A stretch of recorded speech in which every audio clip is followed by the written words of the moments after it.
welcome back to another edition of 30 Teams in 30 Days here on Inside the Zone with Mateo. So glad you decided to click on this video, and as always, I hope you are entertained. For those who may not know what 30 Teams in 30 Days is, or really who the heck I am, well, my name is Mateo, and I host all the podcasts here on the channel. We normally talk Minnesota sports, but I started a series in June saying we're going to take a break from Minnesota sports and give you NBA fans what you want. One video for your team. We go through every NBA team, 30 teams, 30 days. It's pretty straightforward.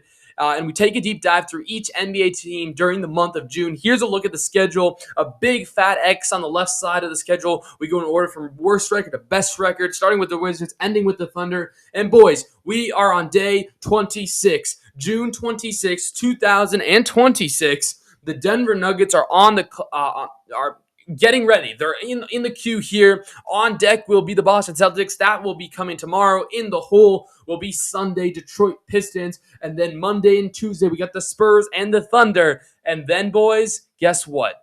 The 30 teams in 30 days will come to an official end. It's crazy. I feel like we just started this, but no, we are on day 26. We got, after this one, 4 more episodes to go. And it's absolutely crazy. But here we go. It's time for the Denver Nuggets. For those who may not know how this series works, we go to Mateo's show batting order, which you will see actually on every single episode here on the podcast.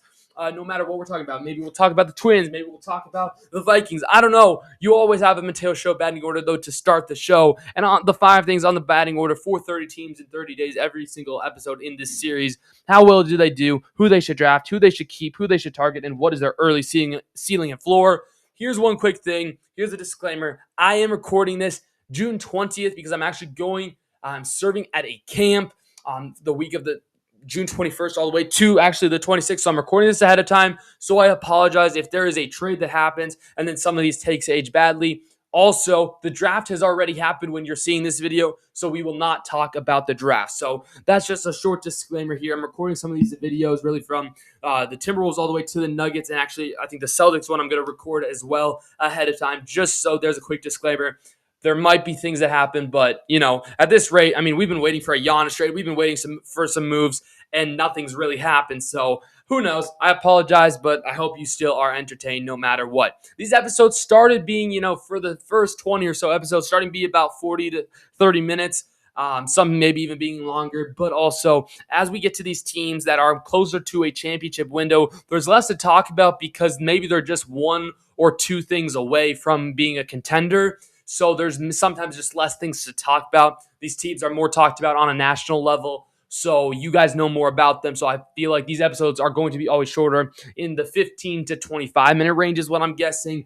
But at the end of the day, sometimes I like to yap, and sometimes they're end longer. So let me stop yapping here. Let's actually get to the content. It's the Denver Nuggets here, so sit back, relax, and enjoy. And we'll start in the 2025-2026 season, where we will recap the Nuggets record, players, and I'll just give some thoughts on their season. And by the way, I'm a Timberwolves fan. I cover Minnesota sports. So being a Timberwolves fan and covering Minnesota sports, I definitely had witnessed the, quote, Denver Nuggets collapse, if you will, in the postseason, as we did technically upset the Denver Nuggets in the first round without Ayo DeSumo, without Dante DiVincenzo. Well, Ayo played a little bit, without Anthony Edwards, without Dante.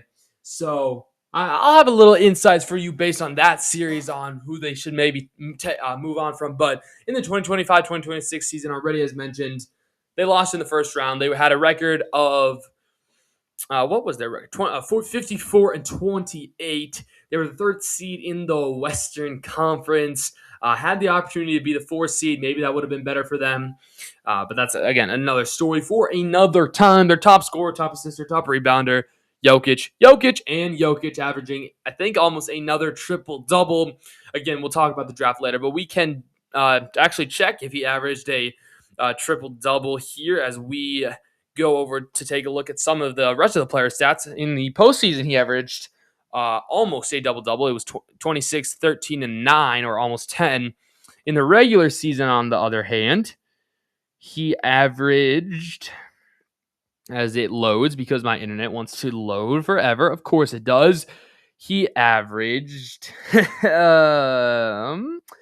27, 13, and 11. So, yeah, or 28, 13, and 11 if you want to round up. He was also their steals leader. So, yes, he averaged, another triple-double. In my opinion, snubbed of an MVP. I don't know why Shea ended up winning that. But Jokic was just so solid as normal. One of the best players in the world right now. It's just so amazing to see him. I mean, credit to Rudy Gobert. He locked him up in that first round series. So that's something that no one normally can do for that many games. Maybe one game you can lock him up for, but for really 4 or 5 games, it's really impressive what Rudy Gobert could do. Also, given the fact that Gobert older, is definitely on his way out of the league. So it's going to be interesting to see how Jokic bounces back. Of course, I am expecting a good bounce back. He's a competitor. True competitors always bounce back, even with even better seasons. I wouldn't be surprised if he wins another MVP here next in this upcoming season. But Jamal Murray obviously is getting a lot of attention. He in the regular season averaged 25, 4, and 7. He had probably the best season or regular season of his career. But again, he definitely struggled in the postseason. I don't know what happened. It's either the Timberwolves defense was too good or he just completely lost it. Fans are calling for him to be traded. I'm not going to cancel that out. I'm not going to say that's not an option. Do I think they'd probably try to keep him? I think they'll keep him if he starts off pretty rough. Maybe that's when they trade him, but we will definitely look into some Jamal Murray trade options later in the episode. Aaron Gordon just struggled to stay healthy. 16, 6, and 3 was his stat line. Peyton Watson, their major free agent, definitely they're going to try to keep him around in 54 games. He averaged about 15 points, 5 rebounds, and 2 assists. Tim Hardaway Jr., a solid piece off the bench, averaged 13, 3 and 1. Cameron Johnson saw a year averaging 12 points. So Christian Brown, I believe he struggled, but he also struggled to stay healthy. So I think that just got him out of his rhythm. Postseason, he was awful. You know, the thing here, the Denver Nuggets had a really strong regular season. And then a lot of those players just looked tired and could not get a basket to save their lives. So it was really unfortunate to see. Valanciunas, I thought, had okay moments throughout the season and the playoffs.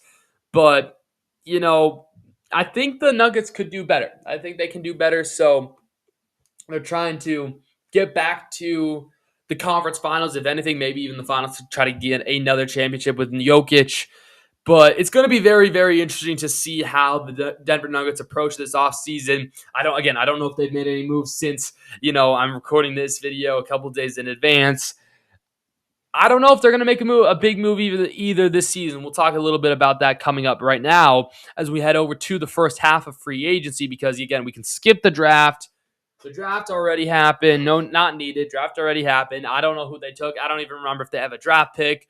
But the start of free agency, we split free agency into 2 separate sections. The first half, taking a look at the team's own free agents. So this will be Peyton Watson and stuff. And we'll take a look at and see. And I'll say, well, I think maybe they should let this guy walk or re-sign this guy, or it's kind of up to, I don't really know. It could go either way. So that's what we'll do here. We'll rip out the pen and do some check marks and stuff like that. So Tim Hardaway Jr., unrestricted free agent, non-bird right. I think that's just an easy walk. I think he's definitely replaceable, struggled in the postseason. David Roddy, I believe it just kind of depends on what you want. He's a restricted free agent, 2-way contract. I mean, for making $3 million as a G Leaguer, I would say he's pretty good, right? He's pretty good. He's had his moments. I think if you can get him somewhere around there, but I would also, actually, hold up. We're no, they don't need Tim Hardaway. And I'm sorry, I don't know. The other part of the white got cut off. I'm going to do the X's over here. They don't need David. I think that's an easy $3 million you can keep. Again, I would not be surprised if they re-sign him, but also at 25 years old, if you're in the G League still, I think you can find another team you can find another spot on another team. I don't think the Denver Nuggets is your spot right now. Bruce Brown, like 30 years old, probably looking for a decent contract. I think though, again, here's the thing. I think he's replaceable, so you could re-sign him. I'm going to put just a straight line because it could go either way. I mean, really, Tim Hardaway Jr. could go either way, but I'm thinking just because I think he'd probably end up wanting a little bit more money, I'd say no. Bruce Brown, it just really depends on what the Denver Nuggets want to do. He really struggled in the postseason as well, so again, they don't have a lot of cap space, and they have to make money for a Peyton Watson extension, who, of course, has to be your number one target. And that's the thing, too. They don't have a great number of a cap space. So, in order to make cap space to sign this guy, probably $20 million or something like that a year, you're going to need to get rid of that cap space. So, that's why I'm leading towards a no on Bruce Brown. Jalen Pickett, a no. I mean, actually, wait, he does have his club option, so scratch that idea. I think they could probably take his club option. But then Tyus Jones is who I was looking at. I don't think you need him back. He's replaceable. And then Spencer Jones, he was interesting. He was very interesting this season. And then Curtis Jones, you could take him. You could take Simpson. They're cheap, two-way contracts. But that's what I'm thinking. Make sure you get Peyton Watson, and then maybe you can get one of these other guards or older guards like Bruce Brown or Tim Hardaway, and just let the other walk, and they're all replaceable. You have other guys in free agency that we'll talk about. So that's what I'm kind of thinking here for the Denver Nuggets in the second half of free agency, where we will spend a long time, or the rest of this episode really. I'm going to try to predict who these teams will pursue, who they'll sign, either by the open market or by trade. So here's a list of some top targets. Again, Anthony Simons could be a great replacement, not just from Tim Hardaway Jr. or Bruce Brown, but for Christian Brown, because Christian Brown struggled, and I think they're going to be looking, they're going to be interested in looking at a new two guard. Rui Hachimura could be also a good replacement if you want him to play like the 3 or the 4. And actually, here, let's take a look at the depth chart so you can kind of just see where I'm looking here. Like Cam Johnson, I think he could be an interesting trade piece just because he's a bigger contract. So maybe if you go for one of those blockbusters to match that salary, you would include that. Rui Hachimura could easily replace Cameron Johnson. He could maybe even potentially just be an Aaron Gordon replacement if Gordon's always injured, because that's also going to be a good factor and a deciding factor. And then CJ McCollum. I really like CJ McCollum. I think he earned himself a solid contract. Not any of that, 30 mil that he's making right now. Hold on. What even is he making? Hold up. He was making some crazy. He was making $32 million last year. I don't think that's enough. I think something like half of that, 17 or below, maybe like 13.5 million, maybe even, I don't know if he'd take a veteran league minimum yet, but something manageable. Could definitely be a solid veteran piece off the bench that could replace, again, Tim Hardaway, could replace Bruce Brown and company over there. And then this is where the trade talks get interesting. DeAndre Fox, obviously on a trading block right now. Giannis has been linked to every team. Again, it's been annoying because we just want him to be traded. Milwaukee is being stupid and waiting for the perfect trade in their eyes. It's annoying. We want it to happen. I bet it's going to happen this week while I'm gone. And again, if the trades happen, I apologize. Jaylen Brown is another guy I think the Denver Nuggets could end up pursuing. John Morant, Kyrie Irving. And you might be wondering, well, they have a point guard in Jamal Murray. Well, some of these point guards would definitely be involved in a Jamal Murray trade, basically just a swap. So actually, let's start with those before we get to the bigger names like Giannis, like Jaylen Brown. We can do Fox, we can do Morant, we can do Irving, and they're all pretty much similar. So we'll go bam. I mean, look at you. Giannis is still the number one player being traded. It's absolutely crazy. So we would end up starting over here with the Denver Nuggets. And as you can see, not in a great cap situation right here. They're actually still under the second apron, which is very intriguing. But Jamal Murray making $50 million the next 3 years. That's a lot of money. And I'm not saying they want to move on from him, but it's definitely an option given the way he played in the postseason. So the first one would be Murray going to San Antonio to basically replace De'Aaron Fox. Now, people might be saying, well, they don't want another point guard because they want Dylan Harper to start. I think Dylan Harper is a solid backup. I really do, and I think you don't have to rush him. And if you rush him, it could turn dangerous. So De'Aaron Fox making almost the exact same contract as Jamal Murray. You'd actually get one less year.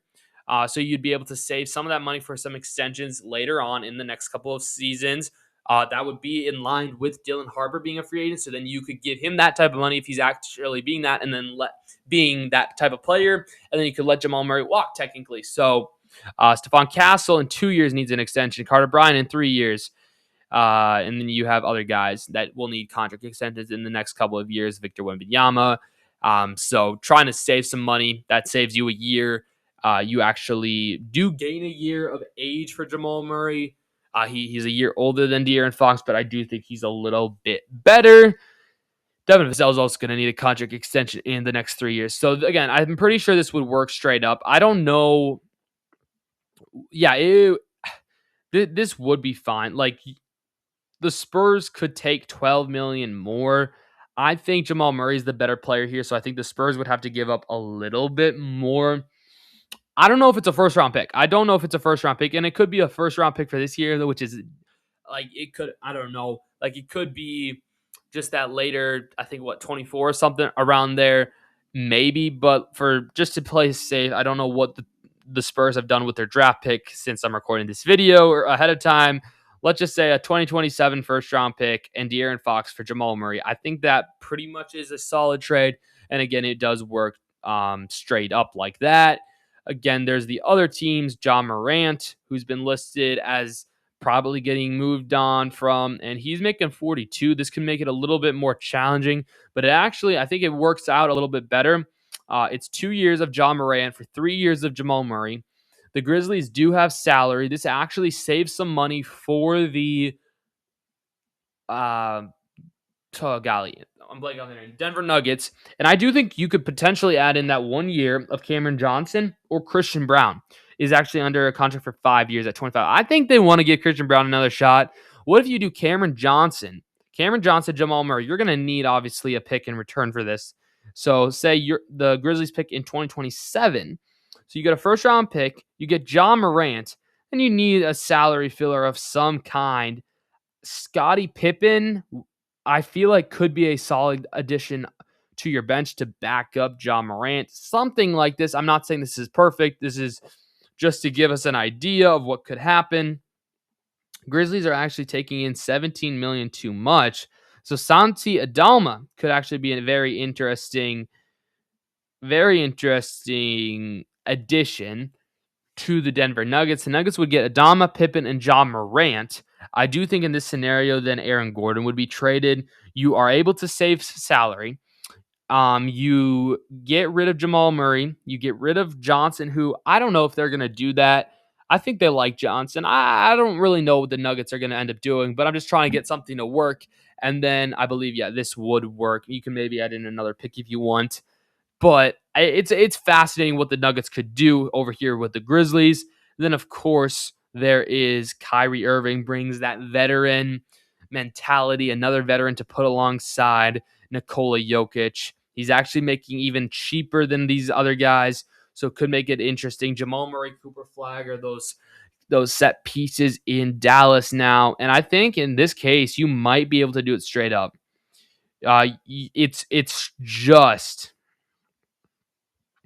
It is just, bro. Oh, the Mavericks are taking just too much. So but I actually think this makes sense. Jamal Murray has a bigger trade value than Kyrie Irving. He's younger, less injury prone. So the Mavs would have to give somebody else up. Max Christie, maybe at 23 years old. I don't hate that. And you go straight up like this. Christie and Kyrie for Jamal works. You could add in picks, of course, but I'm not going to quite do that. So again, those are different ways you could go. Something that just popped into my mind. What if you did like a LaMelo trade? Would that be interesting? That could be very interesting. LaMelo going to play in Denver for Jamal Murray. Straight up, I believe this could work. Yeah, it would work financially, clearing by quite a bit, and the Nuggets save a lot of salary. So again, could be very interesting. That just kind of popped in my mind as I was doing this. But then the other two guys on my top targets are, of course, Jaylen Brown and Giannis Antetokounmpo. So let's start with Giannis, who, again, I have no idea if he's going to get traded at this point. I don't know if he's been traded already when you're seeing this video, but it almost definitely would have to include the contracts of Aaron Gordon, who I don't know. Maybe they'd be willing to take a shot on, but if anything, they can just dump him later. And then I do think in this case, Jamal Murray would probably have to go, and then you'd have to pick up a point guard like maybe Kobe White in the free agency. So Jamal, Aaron Gordon, for Giannis, and then you probably have to give up 20. They can't really trade any first round picks except this year. So that's actually unfortunate here. So you'd have to throw in the pick from this year, and that's the only trade that they can do. But nonetheless, it would actually not be accepted as the Bucks are taking in $8 million too much. So you'd have to throw in something. Could you throw in some type of point guard just so they have a point guard at some degree? And that's the thing too. They don't really have they have Ryan Rollins, but that's not necessarily going to be enough. They need like an AJ Green type of contract, which I actually don't hate going to Denver, but then I believe this would go through. Yes, it would. Okay. So it's flexible. I don't think Giannis to Denver is at all on my radar, but I do think Jaylen Brown could be very interesting. Could be a very interesting fit because the Celtics need a point guard, but they also need a center. I don't think they get a center from the Denver Nuggets, but I think they could get their point guard in Jamal Murray. I think Peyton Pritchard then would almost have to be included here just so you have some sort of a point guard. So you get Peyton Pritchard, Jaylen Brown for Jamal Murray, and then to make sure the salary works, Cameron Johnson, I believe, can fill the role of Jaylen Brown. So Jaylen Brown and Peyton Pritchard for Jamal Murray, Cam Johnson, and I'd maybe even consider throwing in like a Zeke Ninja or Ninja, however you want to pronounce that. And then, of course, it'd have to be that 26 because they can't trade any other pick. So a pick, Ninja, Murray, Johnson, maybe you value that over Jaylen Brown. You get a point guard who can play with Jason Tatum, and yeah, it does work, and it actually says the Nuggets win this trade. I mean, I can see that.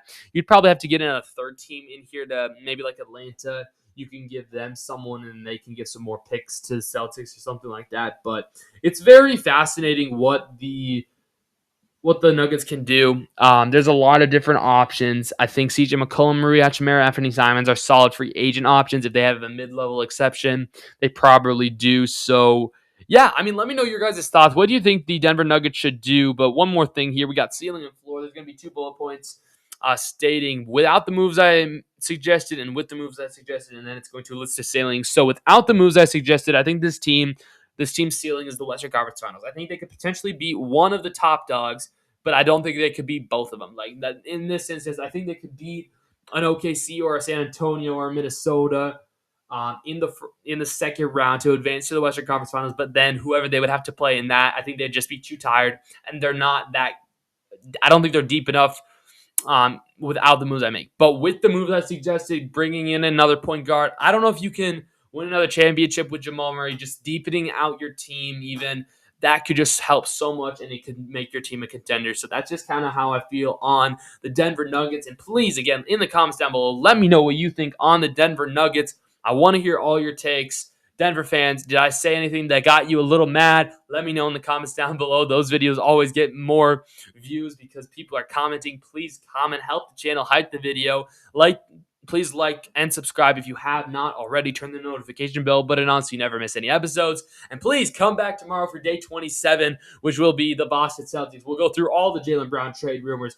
There's been some Derek White trade rumors going to the Minnesota Timberwolves. My Timberwolves, how do I feel about that as a Wolves fan? But also, does it make sense for the Celtics? We'll talk about that and so much more on day 27 of 30 teams in 30 days. This has been the 26th day talking about the Denver Nuggets. Thank you guys so much for watching. We got a brand new team coming up tomorrow. It is the Boston Celtics for day 27. We got 4 episodes left to go, and I'm just so happy, bro. I really hope you've been enjoying this series. And most importantly, please don't forget to keep God first because He's the most important thing in your lives. I'll see you guys all in the next one. Have a great day.